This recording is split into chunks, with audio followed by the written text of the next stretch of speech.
Hi, everyone. Jill Goldsberry here with the New Jersey Report, and we talk news. We are doing something very exciting today. Today, I'm speaking with someone who used to lead a whole other life in wealth management, working with firms like Morgan Stanley. And after a long journey, he's achieved the dream. In our first sesh this month for Black Business Month, I'm speaking with dope Black founders in the cannabis industry. And this week, I'm speaking to the CEO and founder of Simply Pure, Trenton, New Jersey's newest dispensary. And he's the first Black owned social equity dispensary business to apply and receive the license to have an adult use dispensary.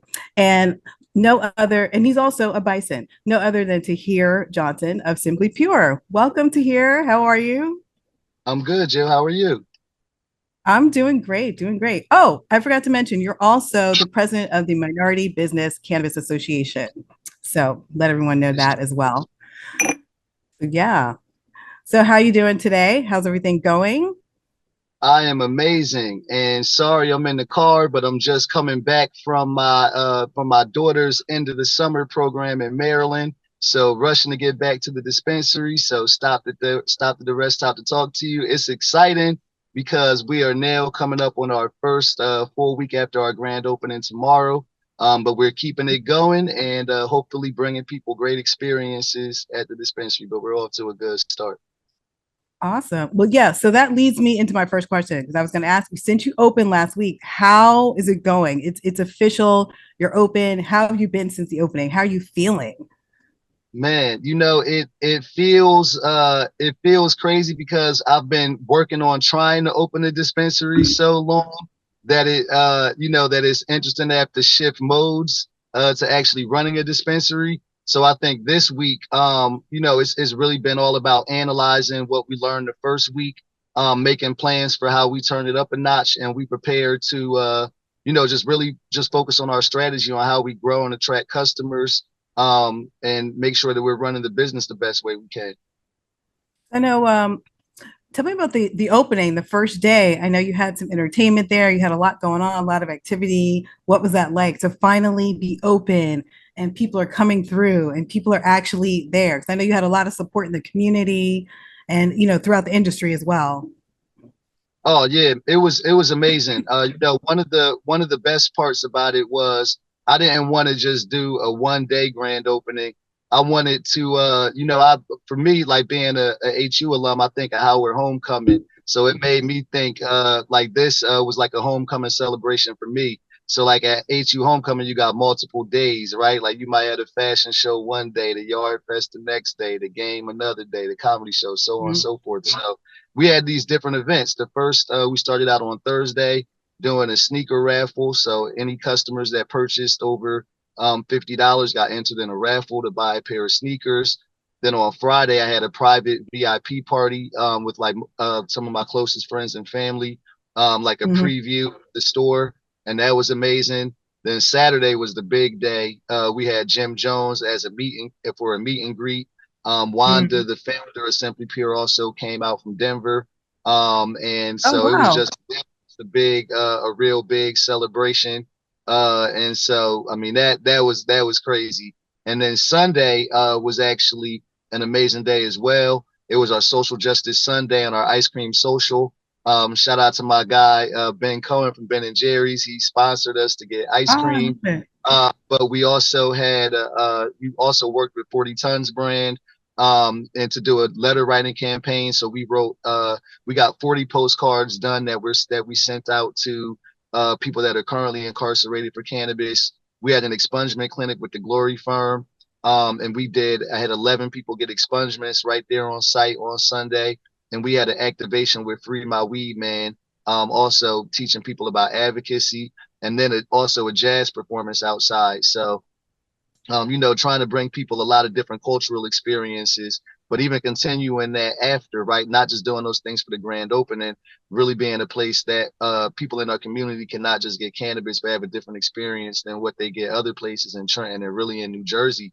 Mhm. Like we got Styles P coming this weekend. Wow. Trying to keep trying to keep these events coming. Tomorrow, he'll be Mhm. he'll be at the dispensary. So, So I see trying to you, right, man. yeah. No, I was just gonna say, I see you've got a lot of different things that you're incorporating into your space, like the advocacy and obviously music. But I want to ask you about that later. But I want to move into another topic because I'd like to ask you about, you as because we've been following your journey in the industry for the last few years here in this area. We have viewers from all over the world in cannabis. I'd love for you to share like your story from, your journey from where you are, where you started to where you are now as a cannabis business owner. What made you decide, hey, you know what? I'm going to leave this career in wealth management where I'm doing okay, but I want to jump into cannabis. Like, what was that journey like? And what Sure, made you sure. decide to jump into this? So going back to 2018, my dad had gotten diagnosed with fibromyalgia, and he had Wow. gotten prescription medication for like prednisone and all these other types of medications that are really harmful and have different types of side effects. And I remember back when I was at Howard, I did a research paper on cannabis, like when medical cannabis was like first coming about in California. And I remember like how chronic pain and like some of those different ailments, like it was one of the things that cannabis healed. So I was like, yo, dad, I think you should try cannabis. And he's like, son, he was, my dad being like one of those Right, old people that up in the 60s, he was super hesitant. He was like, he thought that it right. was just a trap from the government to try to bust you down for cannabis. So I'm like, no, dad, I'm like, if you get your medical card, I'll get mine with you. So I got my medical cannabis card just to try to encourage him.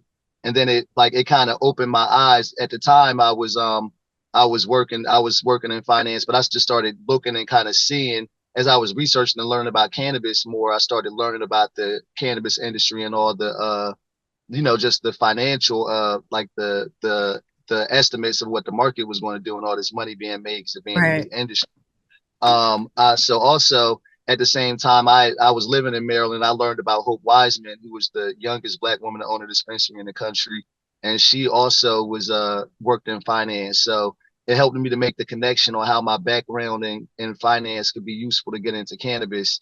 And Mm-hmm. I noticed that also learned that access to capital was one of the biggest challenges. So I had always been focused on how can I use my background in finance to try to not only get me an opportunity to get in, but try to help educate other Black folks, people of color, on how to get opportunities in the industry. And Got so it.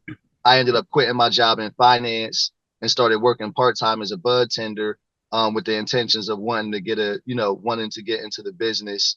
And I applied for licenses back in 2019 in Mhm. both Maryland and New Jersey and didn't win. But actually found myself working at the National Cannabis Industry Association through networking. I had met Calico Castile, he was running marketing at NCIA at the time.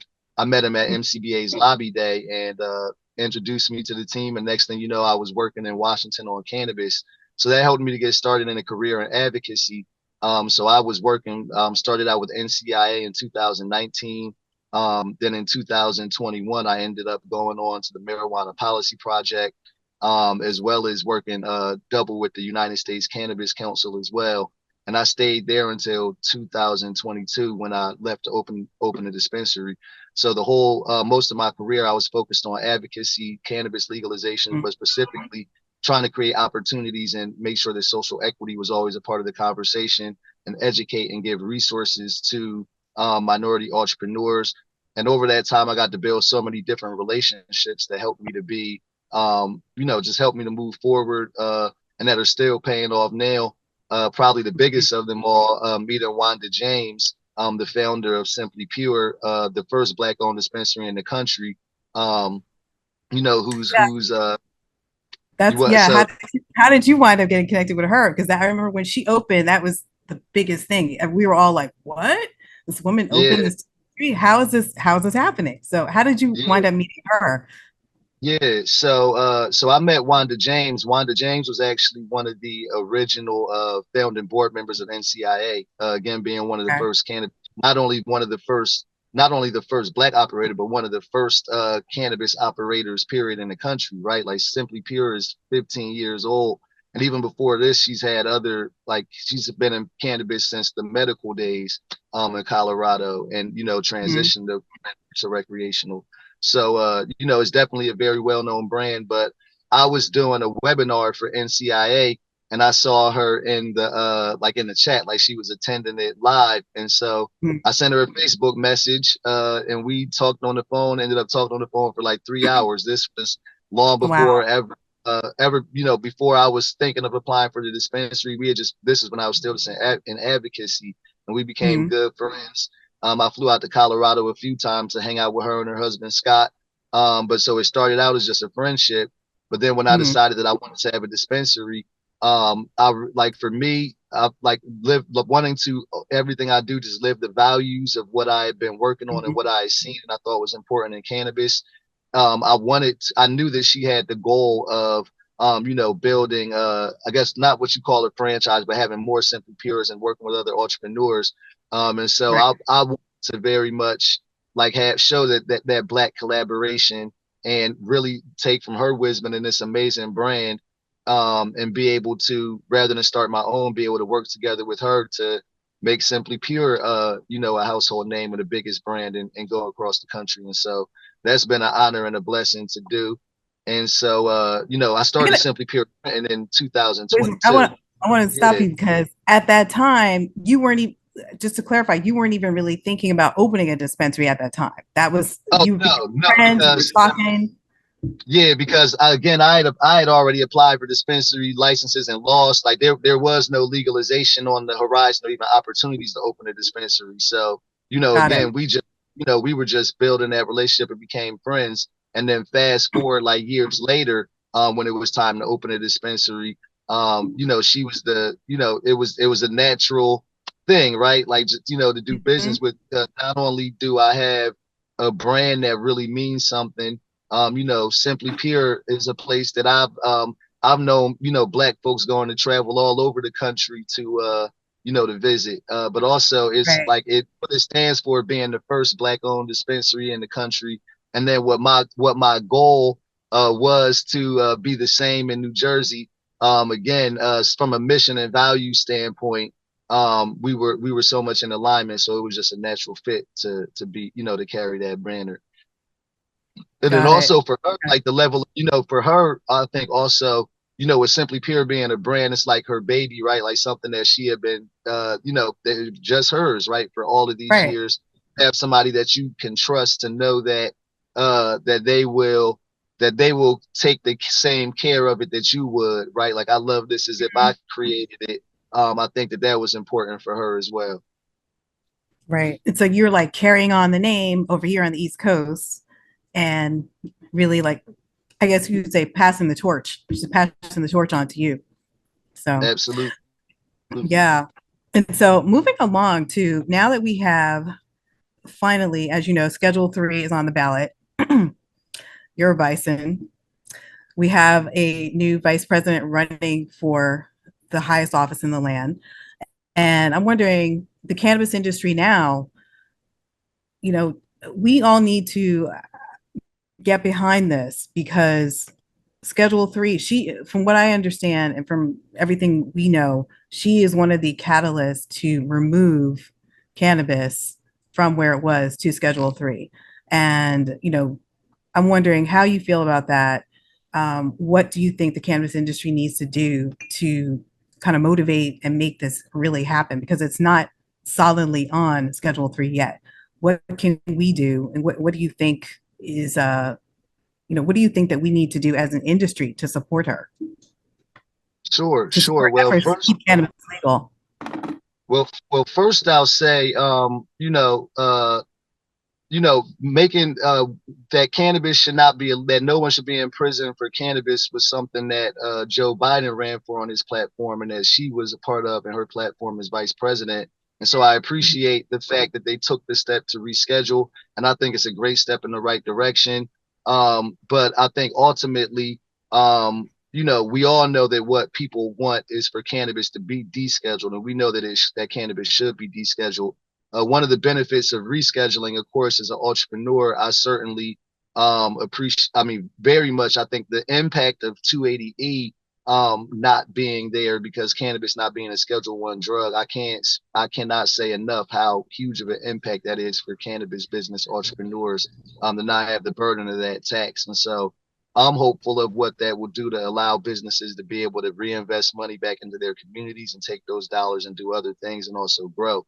But again, I think cannabis descheduling is again from what they said, no one should be in prison for cannabis, especially when it's a legal business with people making billions of dollars in this country.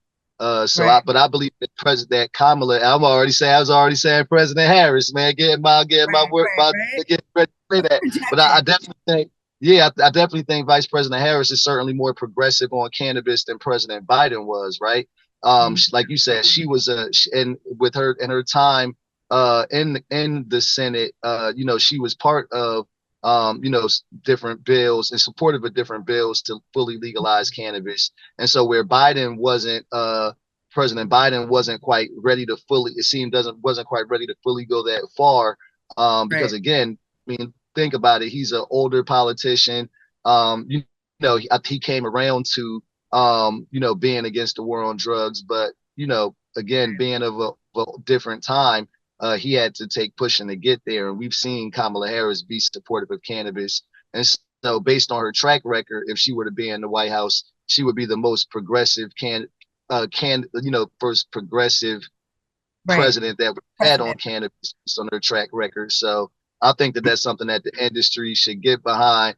And for me, she's a Howard Bison. We're gonna show love and support, Right. on that. But not just that alone. I know a lot of people talk about, uh, you know, uh, her track record as a DA and different things like that. But it also Right. shows that she's a person that's committed to a lot of different things like justice, what we need in this country. But again, I'm all for it. I'm gonna say cannabis for Kamala. I support her for sure. Exactly. Cannabis for Kamala. The Dang, cannabis that's community contrary to the shirt supports I got on. Kamala. That's wild. But dang, man, this guy. But anyway, Yeah. And so what from what I in my research, from what I found that they talk about how many people she's locked up for cannabis during her time in California. And debunking the myth, it was only about 48 people during that time, compared to some of the other people that who worked there had been in that position before her. So I just want to like clarify that because there's this myth that, yes. oh, she's locked up so many Black people for cannabis, and it's not true. So we just Mhm. need to, make sure that that information, the correct information is out there about that. So, all right, what is next for Simply Pure this summer? Yes. So next Now for that Simply you're Pure this summer, for Simply Pure this summer, again, we're focused on just getting better every day. Trying to make sure we serve our customers, but also making an exciting place to be. We're going to continue to have events that really give back to our community, but also at the same time, bringing y'all these dope artists, meet and greets, things like that. We have Styles P coming up this Saturday, August 3rd. So come out for that. Next weekend, my guy Havoc from Mob Deep coming through. But a yeah, lot more exciting things. One of the things I'm excited about is our mural on the wall is about to be finished. And so on our mural, we have Bob Marley, Snoop Dogg, Wiz Khalifa, Redman, Method Man, and Smokey and Craig, and me and Wanda. So I want to try to get all of those people that are on the mural to pull up. Of course, I can't get Bob Marley, but his children, family. right. But I want to get all those people to come and honor them and have them see the mural. But just trying to make Simply Pure the best of all things that a dispensary could be. Not only a place where people can get great quality cannabis, but also where you get great vibes, great customer Yeah, service, and great experiences. And so trying to always push the envelope and be different, and do things that people haven't done before. And hopefully, really grow the business. That's what I'm focused on right, now. So I right. appreciate everybody's support, the opportunity to come here to talk about what we're doing. And if you're listening and watching, please come visit us, come out and support. And where can they find you online Yes, if they're not in Trenton, New Jersey? I'm going to give them the yes. So you can find me at address. You can find me at simplypuretrenton.com. Our address is 1531 North Alden Avenue, Ewing Township, New Jersey. And you can also find us on all the social media platforms. If you search Simply Pure Trenton, we're on Instagram, Facebook, Twitter, LinkedIn, YouTube, everything, you name it. Mm-hmm. So look us up. We have some great content there. Follow us on social media for updates. And we have an outstanding rewards program that people can enroll on to get updates as well. So look out for that on our website. Oh, awesome. Okay. Yeah, I'll definitely look out for that because rewards are always good things. And notice you love music. You're a big hip hop fan. So I have a couple of fun questions for you on that. So as a hip hop fan, your era, it sounds like you're kind of like 90s going forward. That's the era. So why don't you give us a little bit, tell us your top 5. What are your top 5 smoking songs? Top 5 smoking songs. Wow. Top 5 hip hop records to smoke to. I think the first one that comes to mind, I'm gonna say, I Got 5 on it. That's like that's one of the dopest classics. Yeah. Go with my guy Styles P, I Get High. Dang, man, I really want to say like the entire Wiz Khalifa Cushion Orange Juice album. You know what I'm saying? Like that's a classic. Man, Snoop Dogg, Doggy Style, that was like my first hip hop album that I copped. So like man, it's so hard to choose a Snoop record. But I would probably say off of that album, man, maybe like Gin and Juice, rolling down the street, smoking Indo. Yep. That'll probably be 4.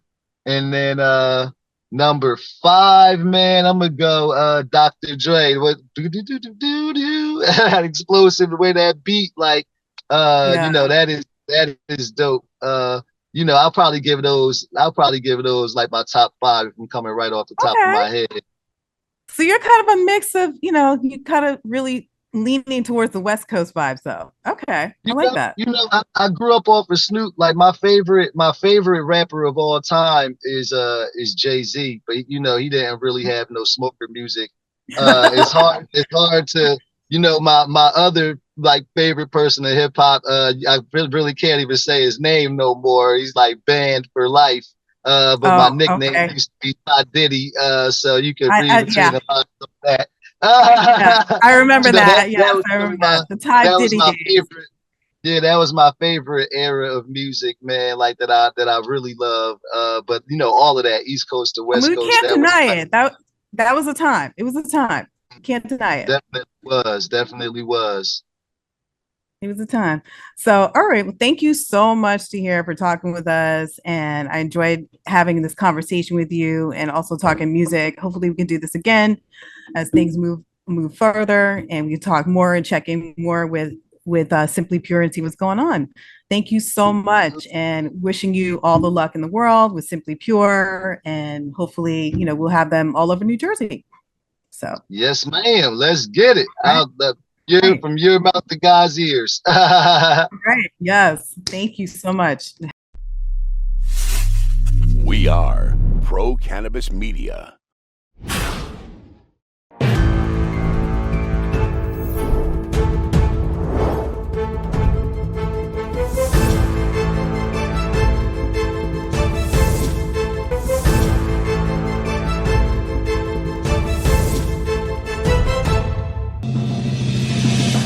Coming up on We Talk News this week, WNBA superstar and Olympic champion Brittany Griner gets busted at a Russian airport for carrying hash oil. Hi, everyone. I'm Elena Pinto, and this is Weed Talk News. Hey, everybody. It's Brandon Jones with Big Green Distribution with the Missouri Cannabis Report. I'm Karen Black from Greenfinger Consulting with the Arizona Cannabis Report. I'm Matthew Friedlander, coming to you from the owner's office here at Skagit Organics. I'm Amy Carter from Michigan Weedsters. My name's Tom. You can find me over at Cannabis and Legalization News. I'm Jill Goldsberry with We Talk News New Jersey, and we are back. Andrew Behringer here reporting from Washington, D.C. Our Canadian correspondent with We Talk News, Debbie Fazy with the Canadian Toke of the Week. I'm Doug Miller from High on Wall Street with this week's Cannabis Stock Report for We Talk News.